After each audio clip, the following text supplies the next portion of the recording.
Às vezes passa na nossa mente de uma forma vertiginosa, porque há 13 anos atrás, pelas mãos do meu irmão Vanderlei e da Cláudia, eu conheci o GEL. Foi a primeira casa espírita aqui em Maricá que teve o desafio de me aceitar como palestrante. Jura? Foi. Nossa Senhora. Foi. Não, aí a culpa é de vocês. É. Né? A Edna e o Diógenes estão à frente dessa culpabilidade.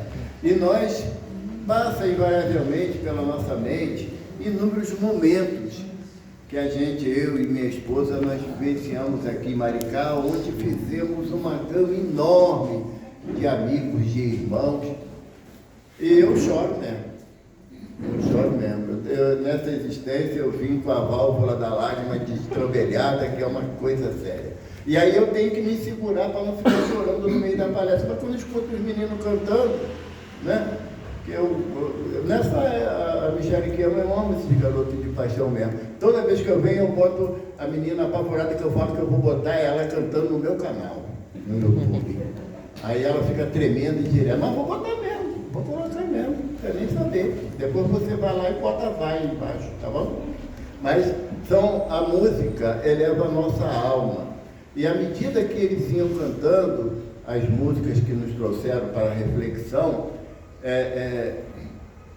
eu vou falar, gente, porque a gente não pode, a gente já passou da fase da ilusão, da mentira, né? Mas iam entrando espíritos que foram ajudados nessa casa, mas em grupos enormes. E todos eles, sabe, Jorge, com a lágrima da emoção, mas o sorriso da alegria. Porque uma casa espírita, ela é muito mais do que parede. Ela é muito mais do que uma construção onde abriga almas sofridas.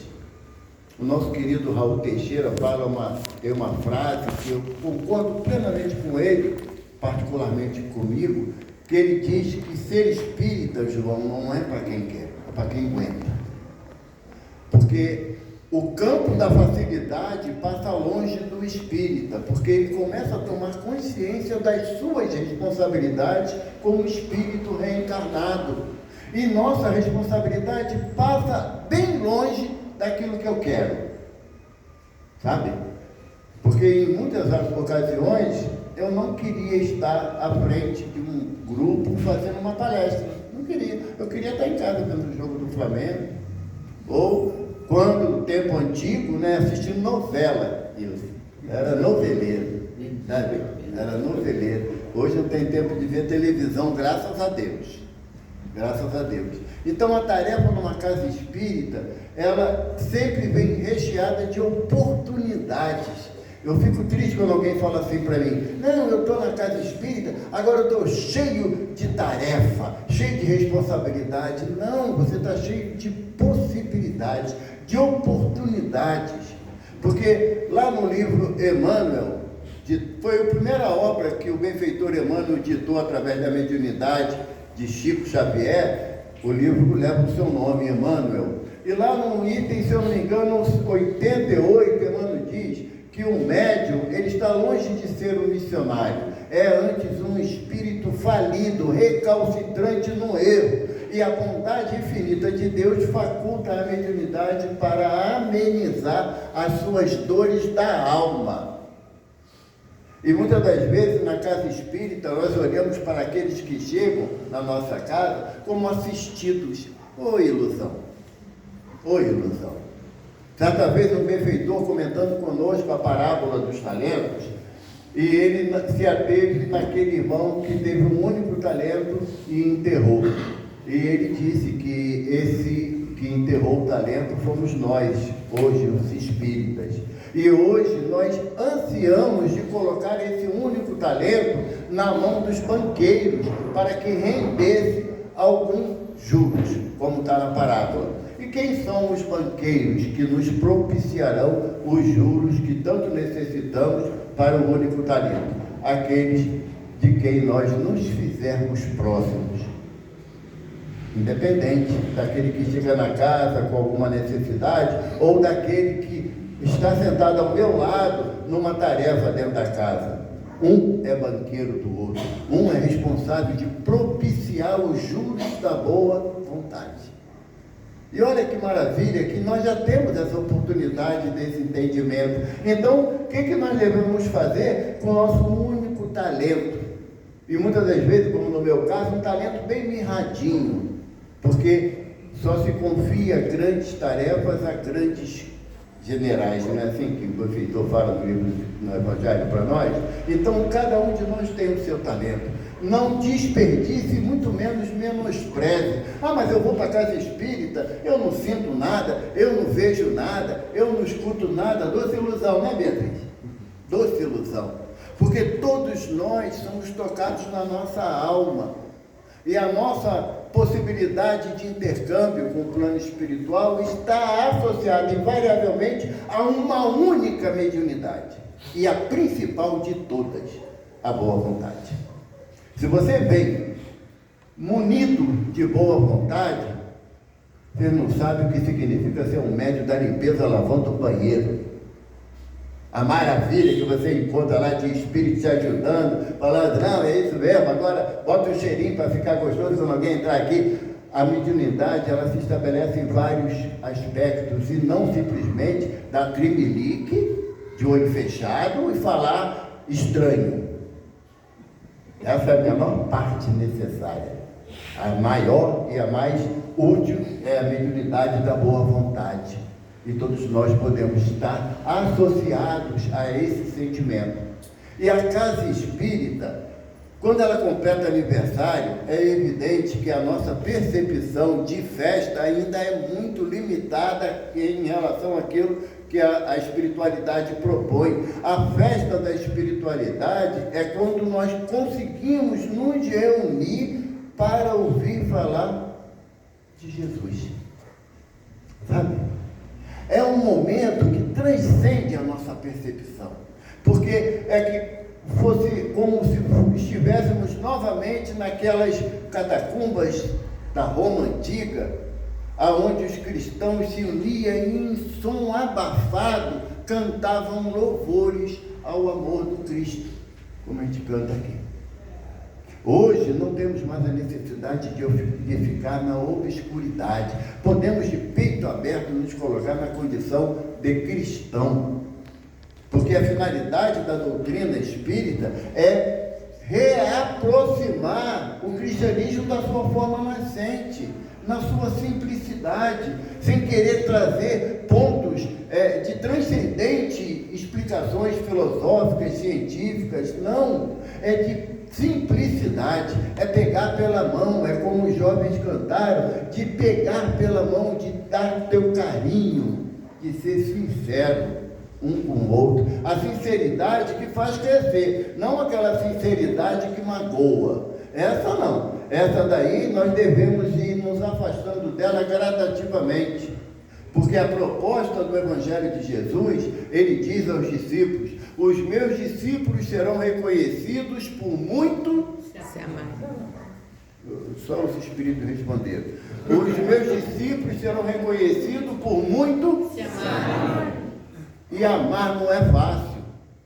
Não para espíritos ainda na fase do egoísmo, na fase da prepotência, na fase do orgulho. Ainda são atividades que para nós, pode acreditar, para muitos de nós é utopia. Porque a nossa relação com o amor está distante daquela afirmação do mestre, quando ele fala, amai-vos uns aos outros. Aí ele coloca o patamar muito alto, como eu vos amei. Jesus não é como eu vos amo, como eu vos amarei, como eu vos amei. Ele demonstrou ao longo da sua trajetória física o que é o amor um por outro. É quando Pedro diz para ele, Senhor, quem ousar te tocar, eu arrebento. É igual isso, chega arrebentando, querendo saber. Aí Jesus fala assim, Pedro, para de graça, não é isso não. Não, Senhor, comigo é assim, tocou em quem eu gosto, o bicho pega. Aí Jesus fala o quê? Ainda hoje tu me negarás 3 vezes antes que o galo cante uma. Então a nossa fragilidade de entender o Evangelho ainda está distante da associação do amor. ainda está na associação da força, da imposição, do eu quero assim, eu sei o que é melhor. E nós estamos desencaminhando o entendimento do Evangelho quando colocamos a nossa opinião pessoal. Nós estamos desencaminhando. E aí, quando o George me convidou para fazer o estudo de hoje, eu fico feliz quando a casa me dá o tema, porque é a responsabilidade de quem escolheu, né? Aí eu vou lá cumprir aquele tema que me deram, eu estudo e tento me preparar para isso. Mas quando a casa fala assim, não, o tema é livre, aí a complicação é de quem vai falar do tema. E eu fiquei procurando assim um tema, digo de coração, não associado ao aniversário da casa, porque a casa é o que é todos os dias da semana e durante os 31 anos a casa, o GELV, é o que é. E aí me veio uma passagem do livro Vinha de Luz.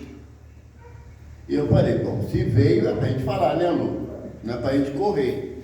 Aí eu falei para o Wilson, o que você acha? Ele falou, quem vai falar é tu, o problema é teu. Amigo é assim, se vira, né? E então o tema escolhido no livro Vinha de Luz, a lição 36, trata sobre facciosismo. E é baseada num trecho da carta de Tiago, que ele diz assim, Tiago capítulo 3, versículo 14.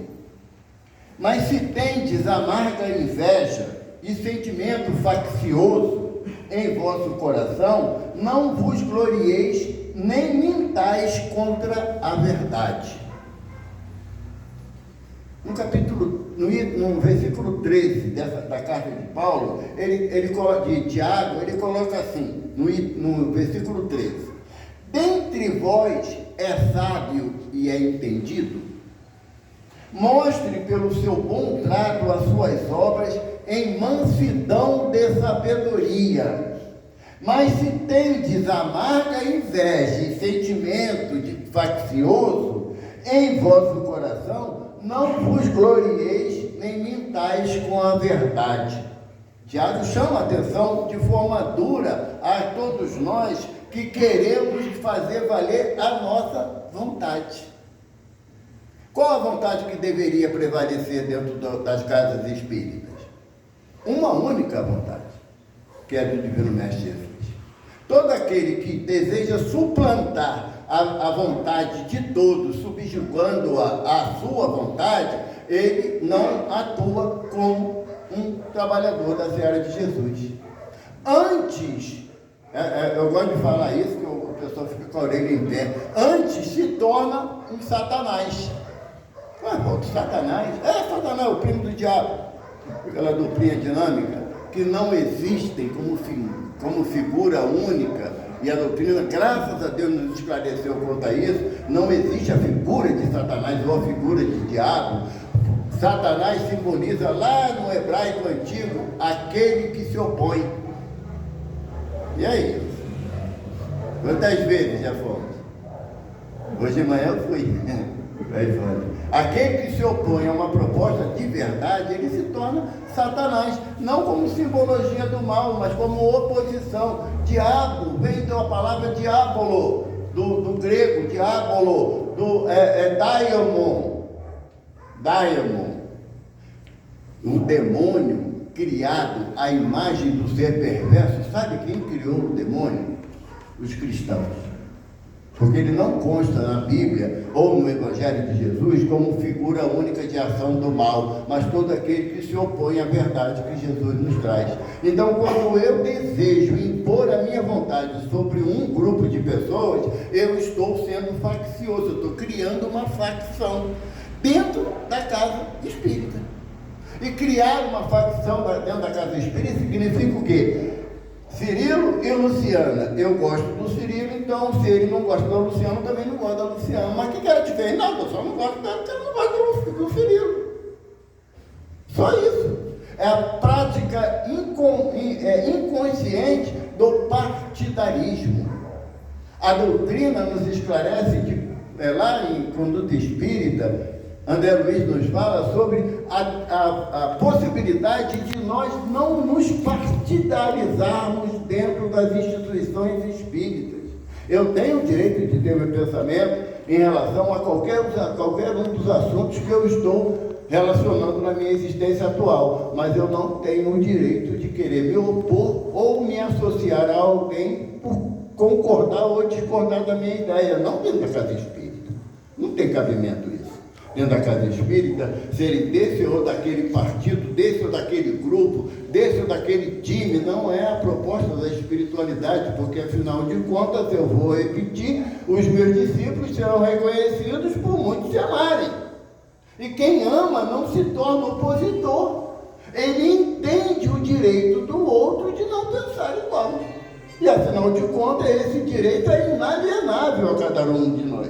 Esse direito, o da livre consciência, está lá na questão 835 do Livro dos Espíritos. Será a liberdade de consciência uma consequência da de pensar? Responde os benfeitores da humanidade. A consciência é um pensamento íntimo que pertence ao homem como todos os outros pensamentos.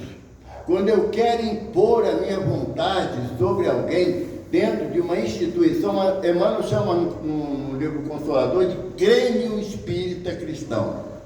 Ele chama de Grêmio. Quando eu tento impor a minha vontade ao grupo que eu estou relacionado, eu estou dizendo o quê? Que ninguém mais sabe pensar. É tudo bitolado. E eu sou o único que em terra de céu, quem tem um olho é rei, que estou enxergando a verdade. Impossível isso. O único que se colocou na condição de esclarecer toda a humanidade está lá na questão 625 do Livro dos Espíritos. Deus, eu tenho oferecido aos homens algum espírito que lhes sirva de guia e modelo? Evaldo Raia. Não. Não é. Jesus de Nazaré. É a menor resposta das 1019 questões e mais as 238 contra-perguntas. A resposta dos Espíritos é a menor em todo o Livro dos Espíritos. Vede Jesus. Então, a minha tarefa, enquanto integrante de uma casa espírita, é e será sempre a de trazer a consciência do grupo para que o Evangelho propõe. Não é para a minha opinião, não é para aquilo que eu acho bonito, que a parede podia ser rosa ali, vermelha aqui, preta não, né? Pegar mal, preto e vermelho, né? Verde. Não, o que é mais barato para a casa espírita? Doar 2 latas de tinta verde clara, que linda, é a cor que eu adoro, é essa. Sabe? É buscar o pensamento de união, de grupo, porque eu tenho uma notícia para dar para todos vocês. Vocês vão morrer. Tudinho vai morrer, Jorge, não tem jeito, Jorge. Vai para a cidade do pé junto. Então, se nós vamos ter que desencarnar, nós vamos ter que desencarnar com aquilo que somos, não com aquilo que temos. Eu não vi, ô Gilson, em nenhuma obra espírita que teve uma recepção especial para quem é dirigente de casa espírita. Tu já viu? Não vi, não. Também não vi, não. Pelo contrário, né? Eu já vi o contrário. Tu era dirigente, viu lá, irmão, livro Volteio, irmão Jacó. Lembra da história? Quem não leu o livro, lê. Quem já leu, lê de novo, porque o irmão Jacó, ele foi diretor da Federação Espírita Brasileira na pasta de comunicação social por 28 anos. Dirigente de mesa mediúnica, de uma das mesas mediúnicas da Federação Espírita Brasileira, por 25 anos. Todo domingo de manhã o irmão Jacó estava lá, rente que nem pão quente, na Federação, para ajudar os espíritos. E ao retornar ao plano espiritual, pela chamada morte, ele se encontra, é recebido por Dr. Bezerra de Menezes. Não era fraquinho, não, né? Dr. Bezerra e Guilherme Ribeiro, sabe aquele que fez a primeira tradução das obras de Kardec? Ele mesmo, Guilherme Ribeiro. Ele é recebido por eles dois. E ele é cabrunhado, doutor Bezerra, fala para ele: Jacó, agora retornamos às atividades no plano espiritual. E ele olhou para o doutor Bezerra, saiu um farol de luz íntimo do doutor Bezerra. Guilom Ribeiro, uma mente brilhante e um corpo espiritual também de uma luminosidade danada. Daí a instante, vê que vem um facho de luz das regiões elevadas, se postando assim próximo a eles, tomando a silhueta humana Bittencourt Sampaio, o emissário de Ismael para o espiritismo no Brasil. Um espírito de galardão inatingível ainda para a nossa percepção. E aí o irmão Jacó olha para ele, igual nós, Lúcia. Nem palito de fósforo nós temos. E aí o que ele faz? Chora. Porque ele não compreende, porque doutor Bezerra, Guilom Ribeiro são luminosos. Bittencourt Sampaio, um farol de amor e caridade, e ele pretinho, sem uma luminosidade. E doutor Bezerra acalma o coração dele, fala: não, Jacó, tudo à sua hora, você trabalhou muito bem. Que doutor Bezerra, ele quebra a gente, né, na amorosidade, né? Ele termina a mensagem dele, ele fala assim: nós, espíritos falidos e falíveis. Ele fala nós, Luciana, nós, ele coloca nós, espíritos falidos e falíveis. Imagina o que Evaldo é na brincadeira da filha do pão, né? E aí o irmão Jacó se ressente, mas o doutor Bezerra fala para ele: você precisa buscar a iluminação interior da tua alma, que é a transformação dos teus sentimentos mais profundos. Você se preocupou durante tantos anos de mudar o outro, de transformar o outro, e esqueceu de você. É necessário que essa luminosidade, Jacó, nasça no teu íntimo, porque a palavra é de Jesus: vós sois deuses, fazei brilhar a vossa luz. Somos centelhas divinas, temos o DNA de Deus na nossa alma, em nós espíritos. E aí, Jacó, triste com aquela situação, mas era a realidade. Em determinado momento, o doutor Bezerra fala assim: Jacó, quer ir lá na federação para rever os amigos da tarefa que você por tantos anos esteve presente? Ele: quero, claro que eu quero. E o doutor Bezerra levou ele aonde? Na reunião mediúnica que ele era, na época, usava o termo doutrinador. E quando ele chega, ele vê que o aspecto espiritual da reunião transcende aquela singeleza do aspecto material. Eram inúmeros espíritos socorristas, enfermeiros, maqueiros, espíritos translocados que eram levados para a assistência. E em determinado momento, Jacó vê lá no cantinho, lá atrás, lá perto do ventilador, um espírito olhava para a cara dele e dava aquele risinho sarcástico. Sabe? Aquele risinho. Vem para cá, né, Jacó? Ele falou assim: tu me conhece? Durante 15 anos você tentou me convencer a caminhar no caminho da luz. 15 anos. E eu perguntei a esse velho aí que está do teu lado se eu podia te acompanhar, para ver se as tuas palavras saíam apenas da sua boca ou do seu coração. E você nunca me deu motivo para mudar. O espírito que nós erradamente categorizamos como obsessor. Erradamente. Porque se for um filho meu que desviou o caminho na rota evolutiva e trilhou pelo caminho da ignorância, eu não vou chamá-lo de obsessor. Eu vou chamar de quê? Um amor que se enganou na sua trajetória. Na nossa casa do Caminho Chico Xavier, lá em Jacarepaguá, o termo da reunião de desobsessão foi mudada por orientação espiritual. Passamos a chamá-la de enfermagem espiritual, que seria mais adequada. Por quê? Porque são amigos incompreendidos, porque não existe um processo obsessivo gratuito, sabe, Deise? Você passou na rua, o espírito olhou, não gostei dela. Eu também não gosto de você, mas o espírito está falando e a gente vai ter que acreditar, né? Eu não gosto dela, então eu vou começar a perseguir ela. Não existe essa possibilidade. A perseguição gratuita não tem que ter um elo, tem que haver um motivo justo para aquela animosidade. E o motivo justo de uma animosidade é quando a amizade adoece. A terminologia não muda o sentido, o objetivo da tarefa. Então, quando Jacó ouviu aquilo daquele irmão, o que Jacó falou? Passei 28 anos falando da doutrina espírita e não mudei uma vírgula do meu comportamento. Eu continuei agindo de forma que tem que ser do jeito que eu quero, do meu jeito. Se não for assim, eu acabo com tudo. Eu não fico imaginando o que vem a se acabar com tudo, sabe, Marisa? Eu fico imaginando. Por quê? Porque nenhuma casa espírita se estabelece no plano físico se não houver o consentimento do plano espiritual. Não há possibilidade.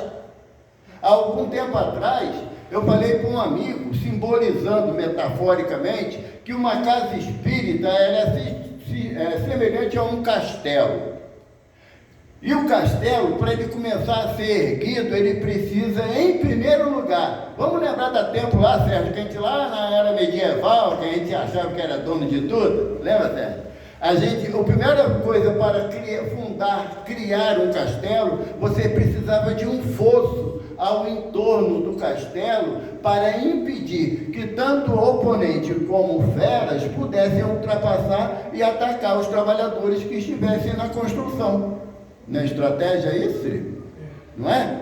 Aí você tem um fosso, começa a obra. O que você faz em primeiro lugar na obra de um castelo? As torres de vigília. Para que as pessoas que estivessem na tarefa de vigilância tivessem um olhar mais abrangente da região. E depois começava a construir a estrutura do castelo. A casa espírita é semelhante a isso. Lembra, livro Os Mensageiros, o Campo da Paz, que era dirigido por Ismênia e por Barcelos, eram marido e mulher, sendo que Ismênia, claro, como sempre, as mulheres evoluem mais rápido do que os homens. Eu acho que isso é uma proteção, sabe, uma coisa pessoal com as meninas, mas tudo bem, vou entender. Na próxima existência eu já disse que eu venho mulher, que eu não quero mais reencarnar em plano de prova e expiação, então vindo mulher, a possibilidade de sair daqui é maior, né? Mas a Ismênia é porque ela viveu com Barcelos, e Barcelos aprontou de tudo com ela. Lê a obra que vocês vão ver, aprontou de tudo mesmo. Arrasou com a vida da bichinha, mas amor, né? Quem ama perdoa, e ela perdoou Barcelos, depois de tirar o Barcelos, que ficou apenas 40 anos na região umbralina. 40 anos, passa rápido, né? Ela tirou ele e aí construíram junto aquele posto de socorro, o Campo da Paz. E o Campo da Paz tinha um fosso que circundava toda a instituição e torres com caiões elétricos. Eu leio na obra. O nosso olhar para o GELV como estrutura espiritual é extremamente acanhado, mas não fica na limitação física que estamos vendo. Tenho certeza absoluta disso. Não fica.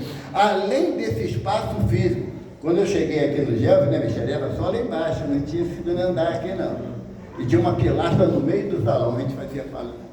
Para olhar para todo mundo, tinha que ficar assim, né? Não era assim? Eu lembro disso. Então, o aspecto espiritual do GELV transcende muito essa parte acanhada do ambiente físico. Por quê? Porque a espiritualidade, e nós sabemos disso, recebe os irmãos, né, Jorge?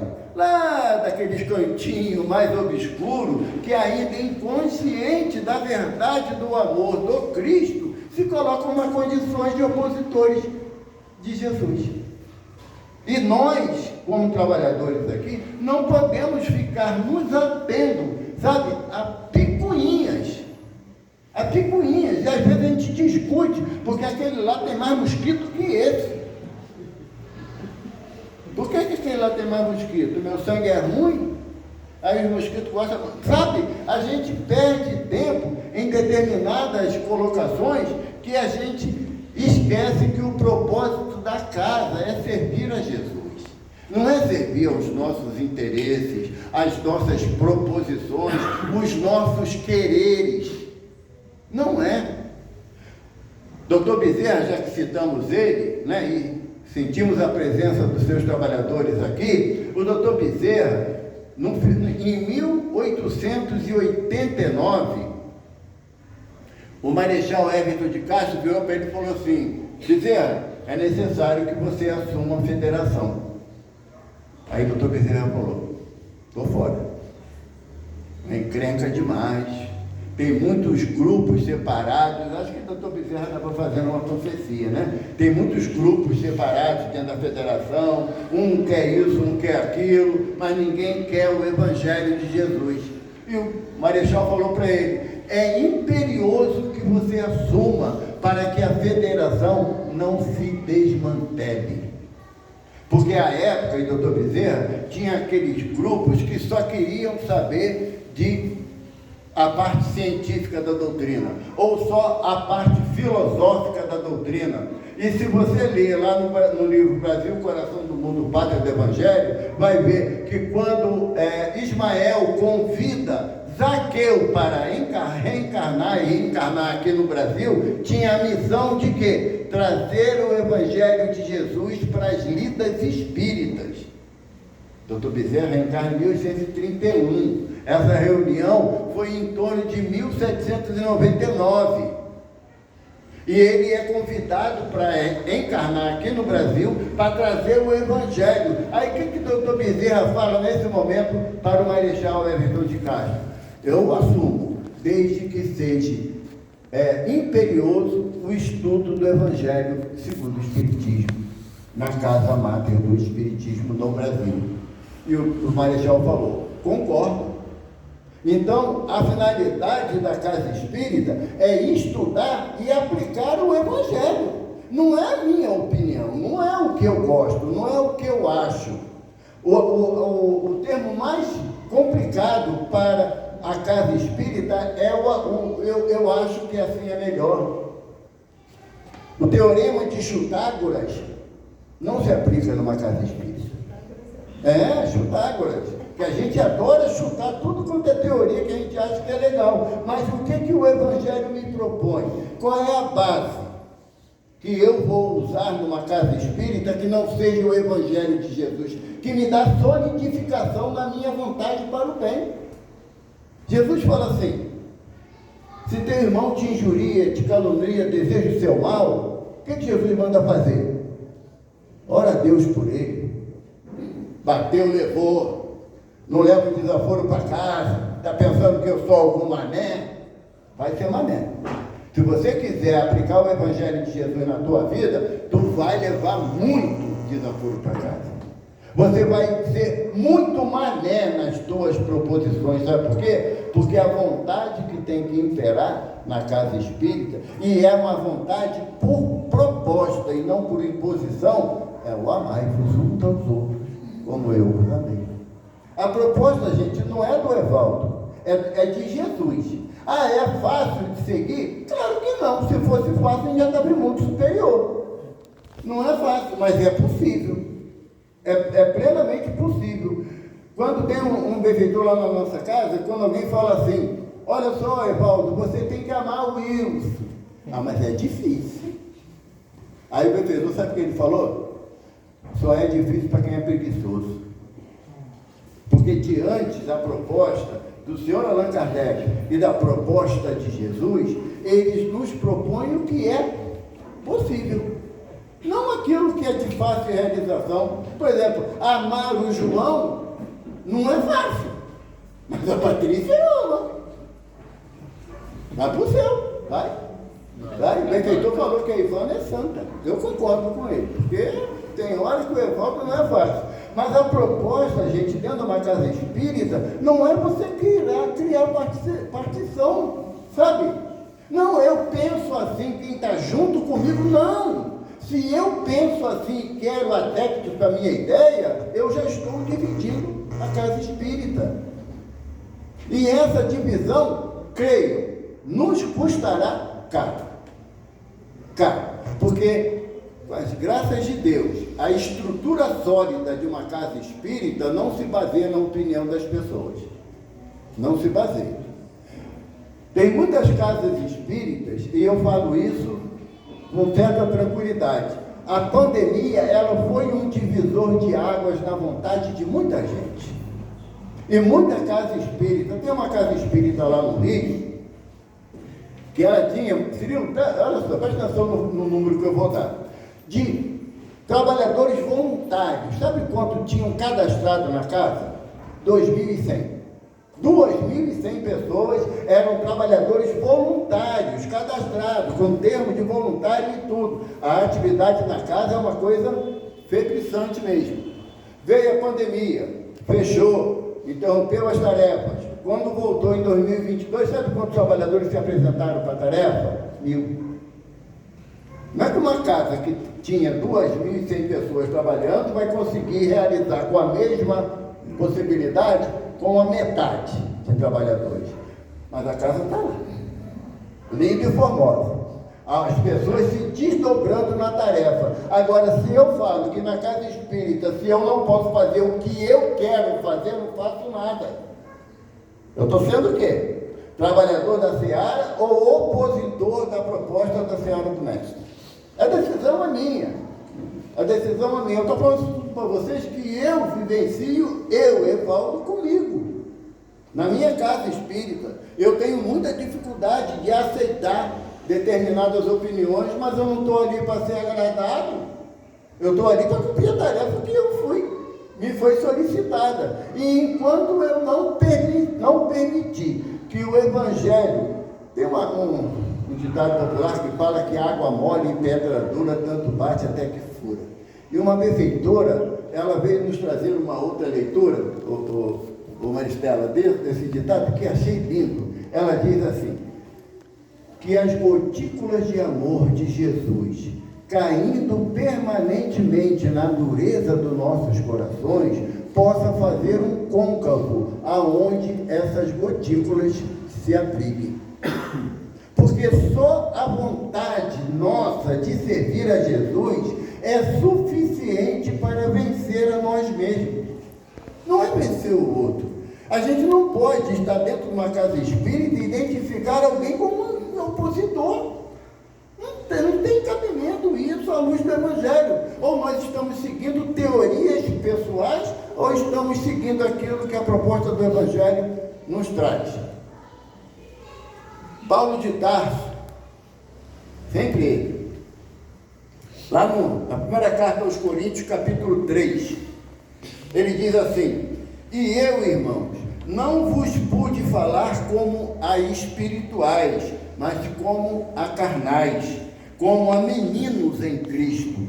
Com leite vos criei, e não com carne, porque ainda não podias, nem tampouco ainda agora podeis, porque ainda sois carnais, pois havendo entre vós inveja, contendas, dissensões, não sois porventura carnais e não andais segundo os homens? Porque dizendo um, eu sou de Apolo, e o outro, eu sou de Paulo. Porventura não sois carnais? Pois quem é Paulo e quem é Apolo? Por acaso foram Paulo e Apolo que se imolaram na cruz por amor de nós?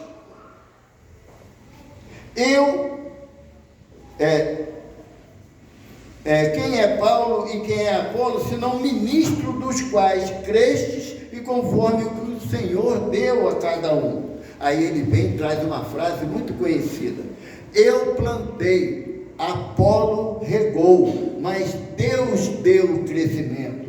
Por isso, nem o que planta é alguma coisa, nem o que rega, mas Deus que dá o crescimento. O Gelve, a Calose, o Átimos, o Geoque, o CSX não é obra dos homens, É obra da espiritualidade que deseja nos amparar para que a gente caminhe na direção do bem. Então não é a vontade do Evaldo que tem que prevalecer. É o consenso em prol do Evangelho de Jesus.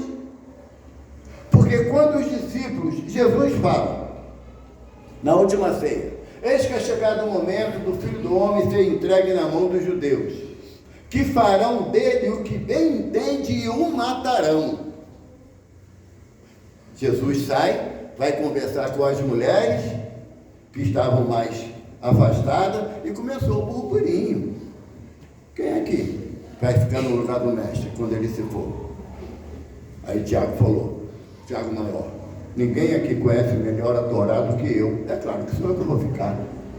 Aí André fala assim, olha Tiago, mas João que é o discípulo amado, de repente o mestre vai querer levar a ele na condição de nos dirigir.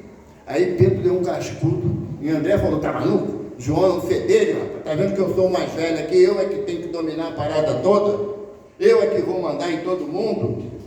Porque o sentimento é sempre esse, sabe, Jorge? De poder, quando deveria ser de servidão. Qual o exemplo que Jesus dá? Jesus chega no meio deles, tira a túnica, tira a capa, tira a túnica, fica só com os panos mais íntimos, pega uma bacia de água e vai lavar os pés dos discípulos.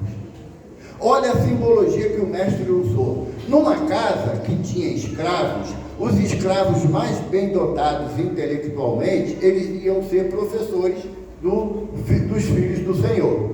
Aquele escravo que não era tão inteligente, mas era arguto, atencioso, ele ficava responsável pela segurança da casa do seu senhor. O outro escravo tinha alguma facilidade no aspecto da cozinha, ia ser cozinheiro. Cada um tinha uma tarefa bem definida na casa. Mas quando pegava aquele escravo, nós dois, que não servia para nada, não sabia nada, se mandasse contar 10 tijolos, errava no segundo, não tinha habilidade nenhuma. Sabe qual a tarefa desse escravo, filho? Lavar os pés de quem chegava na casa do Senhor. E é nessa condição que Jesus se coloca diante da humanidade como um escravo de menor capacidade no seu reino. Ele lavou os pés dos discípulos. Aí quando chegou a vez de Pedro, falou, Pedro, o meu tu não lava. Eles são ingratos contigo, Senhor. Quem aqui já sofreu ingratidão? Pode levantar a mão. Ninguém, que maravilha. Ah, você já, Luz? Então saber nós dois é orgulhoso, porque só sofre ingratidão quem é orgulhoso. Porque a proposta do Evangelho é dar com a esquerda sem que o direito eu saiba. Então não espera retorno do bem que você fez. Quando você quer ser recompensado, que hora que tem? Faltam 5 minutos. Ah, já? Eu não comecei. Amanhã é domingo. Até meia-noite está liberado. Não, eu posso sair daqui 3 horas da manhã. Tá bom, tem então. que estar 4 horas lá no Rio. 4 horas? É. Não tá combinado. Então tá bom. O que foi, gente? É sério, a gente começa a falar, perde a noção do tempo, né? Aí quando Jesus se coloca naquela condição do último escravo daqueles irmãos, e Pedro diz que ele não vai lavar os seus pés, Jesus fala, Pedro, se eu não lavar os teus pés, tu não tem parte comigo. O que Jesus está falando? Se você não se vestir da humildade, Pedro, você não pode ser meu discípulo. Aí Pedro fala para ele, então lava o corpo todo, Senhor, pois sou contigo até o momento em que tu quiseres. Então, a proposta do Evangelho é de servir, gente, não é de exigir. Emmanuel fala para nós que toda exigência denota uma inferioridade. Me arrasei quando vi isso, Luciano. Me arrasei, porque é um tal de eu sei o que eu estou falando, né? E o pior, quando a gente usa trecho do Evangelho para poder justificar a nossa ignorância. Aí que a encrenca é maior. Por quê? Porque eu não dou o direito de exercitar em mim a indulgência. Se eu não me engano, 886. Como Jesus entende a caridade? Benevolência para com todos. Eu estou nessa, cara.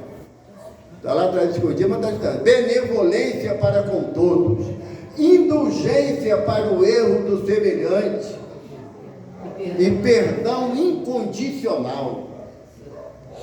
Quem é cristão aqui? A proposta da nossa conversa não era entristecer ninguém. Antes, aprendemos um ditado que diz que da conversa nasce a luz. A proposta é de que nós, como diz Paulo de Tarso, desperta tu que dormes, porque a gente dormita na nossa ignorância. E quando eu falo ignorância, não é de ser bruto, não, é de não conhecer a verdade que deve nos libertar, porque como fala Jesus, conheces a verdade que ela te libertará das trevas e da ignorância. E o que nós viemos fazer numa casa espírita se não sermos esclarecidos? A finalidade é aqui vir abanar as nossas vaidades ou nos esclarecer para a verdade. Porque nós já aprendemos. O que nós temos, quando desencarnar, aqui ficará. E o que nós somos, isso nos acompanhará. E o mestre nos ensina: a cada um segundo os seus feitos. Para encerrar, Chico já doentinho, e ele estava na prece dele, e Emmanuel se apresenta. E Chico fala: seu Emmanuel, posso pedir uma coisa ao senhor? Fala, Chico, o que você quer?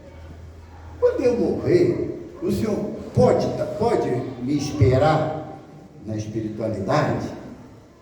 Ah, Chico, eu sou muito ocupado. Mas quando você se perceber desencarnado, procura uma casa espírita. Tem sempre equipe espiritual de plantão para receber espíritos recém-desencarnados. Eu comecei a gravar Edgar Werneck 929, que é o endereço da minha casa, para poder ficar fixado bem na mente, para eu saber para onde eu vou, Mas tem um detalhe, Emmanuel fala assim: quando se perceber desencarnado, quem aqui pode afirmar categoricamente que terá percepção real da sua condição de espírito desencarnado? E o que eu estou fazendo aqui na casa espírita que não trabalho essa percepção? Por que eu não comecei ainda a pensar como espírito imortal e não como corpo perecível? A gente tem tanta dificuldade que a gente fala assim: não, essa noite o meu espírito foi num lugar esquisito. Não, eu não tenho um espírito. Eu não tenho. Eu sou um espírito. Eu não sou eu. Não, o meu espírito falou isso. Não existe essa possibilidade. Eu falei isso. Eu pensei isso. Eu fiz isso. Então, quando nós tomamos decisões não muito felizes na nossa caminhada, eu não posso acreditar essas atitudes infelizes aos meus amigos incompreendidos. Eu tenho que assumir a minha responsabilidade pelas minhas decisões, porque a cada um segundo as suas obras. O GELV tem muita coisa boa para nos oferecer, senão uma casa não se manteria por 31 anos. Se não fosse uma casa onde o princípio do amor, da fé, da caridade, da esperança, do consolo, porque todas as vezes que nós chegamos naquele portão ali, temos equipes espirituais nos abraçando e felizes pela nossa chegada. Então, bota um sorriso no rosto, como forma de agradecimento a essa espiritualidade que nos ama de uma forma que a gente ainda não tem dimensão sobre isso. É o amor que une os corações, mas o amor na sua percepção transcendental ainda. Não é o amor ainda que a gente consegue discernir com palavras. Quando a gente começar a canalizar no nosso íntimo, lá no capítulo 13 da primeira carta aos Coríntios, a excelência do amor, o amor não se ufana, não se ensoberbece, não quer o seu valor, ele serve, ele respeita, ele ampara. Que essa espiritualidade continue nos amparando, para que a nossa tarefa, ela seja com um sorriso sincero no nosso rosto, para que sejamos realmente um amigo e irmão do outro. Graças a Deus.